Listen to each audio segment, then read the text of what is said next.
आज आंसू भाई ने समीर भाई के साथ ऐसा क्या कर दिया जिसके बारे में मैं तो क्या आप भी नहीं सोच सकते हो।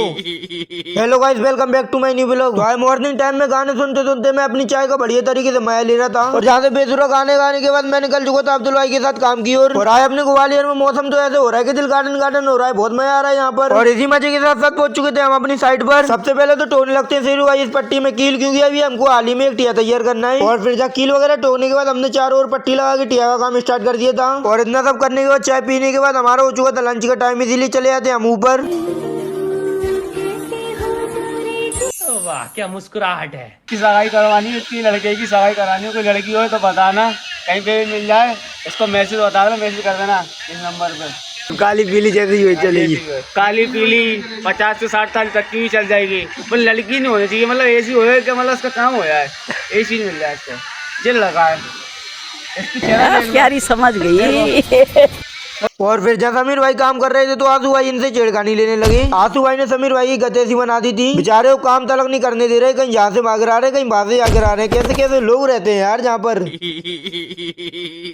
मौसम तो ऐसा वैसा हो रहा है कि दिल गार्डन गार्डन हो गया, बहुत मजा आ रहा है यहाँ पे, मौसम का नजारा तो देखिए आप। आज अपने ग्वालियर में मौसम कुछ ज्यादा अच्छा ही नहीं हुआ, लगता है कल का मौसम खराब होने वाला है। कल का मौसम खराब हुआ या ना हुआ, लेकिन बीच सर्दी में तो बारिश की टपक पड़ी यार, मुझे तो कुछ समझ में ही नहीं आ रहा। और फिर चली गई थी लाइट, इसीलिए टॉर्च वगैरह जला करके हमने ये टिया कुछ इस तरीके का तैयार कर दिया था। और जहाँ तुम किसी को मत देखो, शेरू भाई को देखिए कैसे अलग बीच में पोस्ट बना करके बैठे हैं। ओ भाई ओ जी, बीच में से लाइट कैसे आ गई। और फिर जहाँ टिया वगैरह कसने के बाद हमारा हो चुका था छुट्टी का टाइम, इसीलिए निकल दिया हम अपने घर के लिए। आज पता नहीं मौसम जाने क्या कह रहा है, कहीं पानी बरस रहा है, कहीं बंद हो रहा है। और फिर आगे हम एक जाम में फंसे जाते हैं, इसीलिए पानी अचानक से बहुत ज्यादा तेज आया था, इसीलिए हम तो बीच में ही रुके जाते हैं। कहीं गीले मिले हो गए तो अलग आपत है, घर वाले घर में तक नहीं घुसने देंगे, गेट से हाल गेट आउट कर देंगे। और फिर जब बारिश थोड़ी बहुत बंद हो गई थी, इसीलिए निकल जाते हैं हम अपने घर के लिए। और फिर घर पहुंच करके बैग उतार के मैं आ गया था पबजी खेलने के लिए। लेकिन हमारे आलिम भाई तो शान भाई के साथ कुछ अलग ही जादू करने में लगे, क्या टोका पीटी सी कर रहे हैं, कुछ लाइटर से समझ में नहीं आ रहा। और जहाँ पर बैठी हमारी पूरी की पूरी स्क्वाड पबजी की। और जहाँ पर सोल भाई की स्माइल तो देखो, आईफोन से प्लस दिला के अलग गेट अप पहन रहे हैं। आलिम ने शान भाई के हाथ में बहुत ही कर्री वाली आगे जला के रख दी। भाई हमारा लौंडा जादूगर बन गया, इसीलिए बाय बाय।